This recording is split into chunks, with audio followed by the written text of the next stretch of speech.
So, with this coronavirus lockdown, one of the things I've been focusing on is cooking at home.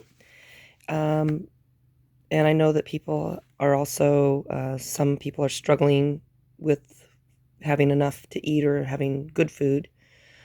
But this cookbook here, I've had for a long time. It's the More with Less cookbook. And it has some pretty basic recipes in it for people who maybe are not um, confident in their cooking skills. Some of them just have a couple of ingredients: stir-fried bean sprouts, fresh broccoli with mock hollandaise. Um, Lots of recipes in here for soup: cream of cauliflower soup, French onion soup, cream of pea soup, German potato soup. So this is one of the recipe books that I recommend. Oh, look, there was a dandelion salad. I have dandelions growing in my yard. And then this other book that is a classic is called Stone Soup. And since this one's a withdrawn book from the library, it's an old tale. For my mother and father. So, 3 soldiers trudged down a road in a strange country. They were on their way home from the wars. Besides being tired, they were hungry. In fact, they had eaten nothing for 2 days. I've done that before. "How I would like a good dinner tonight," said the first. "And a bed to sleep in," said the second. "But all that is impossible," said the third. "We must march on." On they marched. Suddenly ahead of them, they saw the lights of a village. "Maybe we'll find a bite to eat there," said the first. "And a loft to sleep in," said the second. "No harm in asking," said the third. Now the peasants of that place feared strangers. I fear strangers too. Certain strangers make me nervous. When they heard, it's called stranger danger. When they heard that 3 soldiers were coming down the road, they talked among themselves. "Here come 3 soldiers. Soldiers are always hungry. But we have little enough for ourselves," and they hurried to hide their food. They pushed sacks of barley under the hay in the lofts.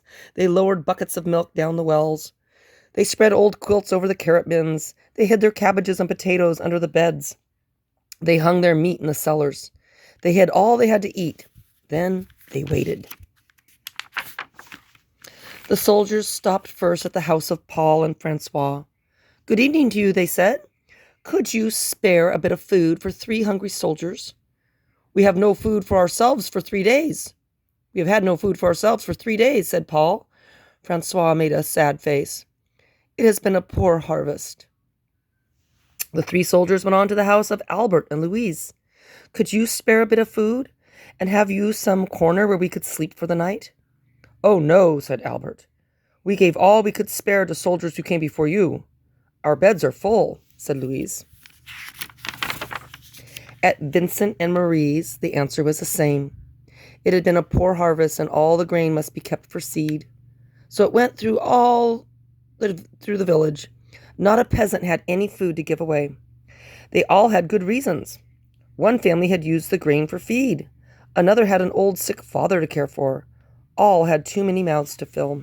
I've been there before with 8 kids. Yep. In fact, yep, that looks, wow. The villagers stood in the street and sighed. They looked as hungry as they could. All 3 soldiers talked together.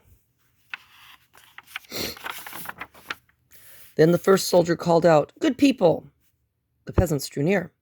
"We are 3 hungry soldiers in a strange land. We have asked you for food, and you have no food. Well then, we'll have to make stone soup." The peasants stared. Stone soup? That would be something to know about.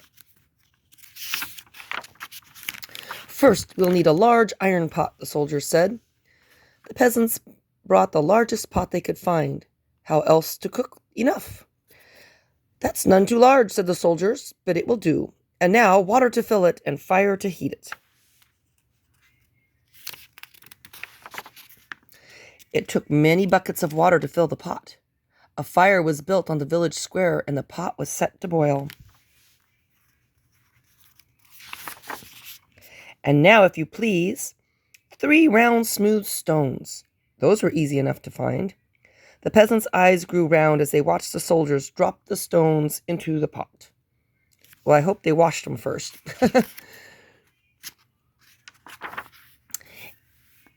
Any soup needs salt and pepper, said the soldiers as they began to stir. The children ran to fetch salt and pepper. Stones like these generally make good soup, but oh, if there were carrots, it would be much better. Why, I think I have a carrot or two, said Francois, and off she ran. She came back with her apron full of carrots from the bin beneath the red quilt. A good stone soup should have some cabbage, said the soldiers as they sliced carrots into the pot. But no use asking for what you don't have.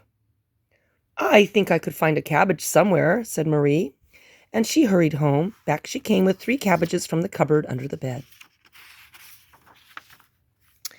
If only we had a bit of beef and a few potatoes, this soup would be good enough for a rich man's table.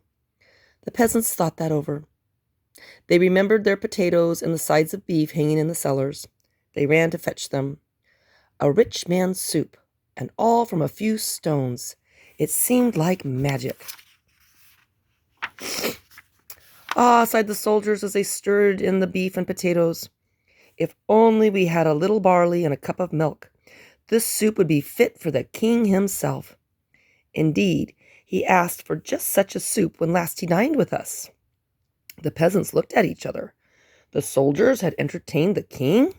Well, but no use asking for what you don't have, the soldiers sighed. The peasants brought their barley from the lofts. They brought their milk from the wells. The soldiers stirred the barley and the milk into the steaming broth while the peasants stared. At last the soup was ready. All of you shall taste, the soldier said, but first a table must be set. Great tables were placed in the square, and all around were lighted torches. Such a soup! How good it smelled! Truly fit for a king. But then the peasants asked themselves, would not such a soup require bread and a roast and cider? Soon a banquet was spread, and everyone sat down to eat. Never had there been such a feast. Never had the peasants tasted such soup. And fancy, made from stones. They ate and drank and ate and drank, and after that they danced. They danced and sang far into the night. Doesn't that look like a fun community? At last they were tired. Then the 3 soldiers asked, is there not a loft where we could sleep? Let 3 such wise and splendid gentlemen sleep in a loft, indeed. They must have the best beds in the village. So the first soldier slept in the priest's house. The second soldier slept in the baker's house, and the third soldier slept in the mayor's house. In the morning, the whole village gathered in the square to give them a send-off. Many thanks for what you have taught us, the peasants said to the soldiers. We shall never go hungry now that we know how to make soup from stones. Oh, it's all in knowing how, said the soldiers, and off they went down the road. Such men don't grow on every bush. So that's a cute story of a community that works together to get through hard times. I hope everyone is getting through this hard time, and I am appalled about what's on the news where I hear of farmers burying cabbage and they're looking at euthanizing their food supply, meat and animals. Doesn't make a whole lot of sense to me, but I guess it's supposed to make business sense. Anyways, there you have it.